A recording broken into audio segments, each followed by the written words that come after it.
예, 소셜 라이브 지금부터 진행하도록 하겠습니다. 한 달에 한 번 맞죠? 한 달에 한 번이죠? 네. 예, 만나게 되는 팩트체커들과의 소셜 라이브. 소셜 라이브의 팩트체커로서 나오는 것은 처음이겠군요, 이가혁 기자. 네, 처음입니다. 이제 얼마 됐죠? 2주? 이제 2주 좀 3주차 접어들었습니다. 7월 1일자로 했기 그렇군요. 때문에 예. 되게 길게 느껴지죠. 예? 오래된 것처럼 느껴집니다. 3년 하고 나간 사람이 바로 앞에 있잖아요. 예, 근데 3주도 안 된 상황에서 길다고 하면 자중하겠습니다. 예. 안나경 앵커는 오대영 팩체커가 편한가요? 이가혁 팩체커가 편한가요? 이가혁 팩트체크. 누가 더 팩체커로서 뛰어난 것 같나요? 저는 그렇게 비교를 하는 거를 좋아하지 않습니다. 비교하는 거. 그래서 저랑 하고 있는 저라고 말을 해줄 줄 알았는데 절대로 그렇게 얘기 안 하네요. 아닙니다. 두 네, 분이 절대로 하실까요? 그렇게 얘기 안 해요. 질문하고 가려고 했어요. 보시기엔 어떤가요? 예? 보시기엔 어떤가요? 뭐를요? 오대영 팩트체커와 이가혁 팩트체커가 하시는 걸 저는 안 봤어요. 전 다음 거 제가 비하인드 뉴스를 준비해야 되기 때문에 그래도 잘 버티는 중입니다. 이가혁 기자도 비록 3주 차에 접어들었지만 잘 부탁을 드리겠습니다.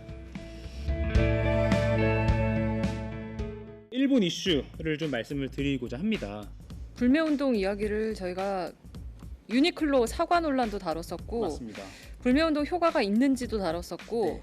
여행 안 가는 게 효과가 있냐. 네. 일단은 일본 여행 안 가기 실제로 효과가 있나 없나 그게 실제로 일본 경제에 미친 효과까지 나타나기까지는 시차가 있습니다. 네. 네. 약 2, 3개월이 있어야 일본 정부가 집계한 통계에서 그나마 조금씩 나타나기 시작하거든요. 그러니까 지금까지는 예측일 뿐입니다. 아베 정부가 정책적으로 자국의 관광 산업을 어떻게 판단하고 있느냐.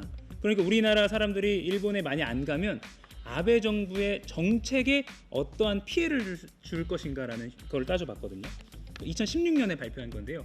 내일의 일본 관광 비전, 길게 말하면 내일의 일본을 지탱하는 관광 비전입니다. 일본의 미래를 지탱하는 걸 관광으로 하나의 축으로 세운 거예요. 그건 사실은 어느 나라나 마찬가지고 우리나라도 관광 산업이 발달해야 그렇죠. 나라 경제가 사는 네. 거고 대부분 그렇긴 한데 일본은 더욱더 이것에 집중할 수밖에 없는 것이 아시다시피 일본 인구 감소 문제가 있죠. 인구가 감소되고 게다가 노인 인구가 네, 많아지고 맞아요. 있고 이것 때문에 자체적으로 내수 경제를 활성화하기가 굉장히 어렵거든요. 그래서 여기 본 게 관광 자원의 매력을 극대화해서 지방 창생의 초석으로 우리나라, 그 일본이죠. 우리나라의 기간 산업으로라고까지 말했고 2030년까지 이렇게 장기 목표를 세웠어요. 후쿠오카나 홋카이도나 오키나와 같은 데는 한국 관광객이 방문율이 1위입니다. 그런데 우리나라 한 해 750만 명 가니까 이게 좀 줄어들면 이 목표에 차질을 줄 수도 있겠죠. 이것도 물론 예측이긴 하지만요. 네. 결국 아베 정부가 이렇게 아주 중요한 경제 정책으로 내세웠던 관광 산업에 우리나라 관광객들이 타격을 줄 수 있겠다라고 합리적으로 생각할 수 있는 거죠. 네, 맞아요. 그리고 저희가 그때 했던 얘기가 얼마나 오래 하느냐 그리고 얼마나 많이 함께 하느냐가 중요하다고 했었잖아요. 그때 독도 퍼포먼스도 하고 많이 이렇게 굉장히 분노를 했는데 오래가지 않았다. 그때 봐라라고 일본 언론에서 많이 소개를 하고 있거든요. 그러니까 조금 더 이형 효과가 있으려면 장기적으로 또 많은 사람들이 참여하는 게 맞다라고 보는 게 타당할 것 같습니다. 네. 같은 품목이어도 불매운동 효과가 빨리 나타나는 게 있고 천천히 나타나는 게 있습니다. 네, 예를 들면 맥주 같은 건 빠를까요? 천천일까요? 맥주는 어떨까요? 빠릅니다. 왜냐하면 예를 들어 편의점에 딱 우리가 당장 갔는데 일본 맥주가 있고 한국 맥주가 있어. 그래 그런 뉴스가 있었으니까 한국 걸 바로 먹자 네. 할 수 있겠죠. 그런데 느리게 효과가 나타나는 건 자동차 같은 거.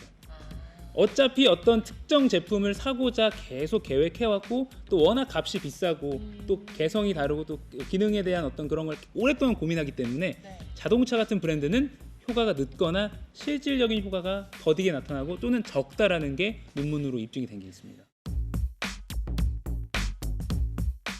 그리고 이제 어제 오늘 도쿄올림픽 네, 우려가 맞아요. 또 나오고 있습니다. 일본의 한 블로거가 자기가 직접 일본 도쿄 곳곳을 방사능 측정했다면서 네. 그 결과를 내놔서 네. 그게 또 우리나라 기사가 나오면서 도쿄올림픽 과연 안전한 것인가라는 어떤 걱정이 많이 커졌어요. 근데 저희가 아까 전해드리기를 해외 언론에서도 좀 걱정의 목소리를 내고 있다고는 했는데 구체적으로는 어떤가요? 우리만큼 이렇게 걱정을 하는 분위기인가요? 어때요?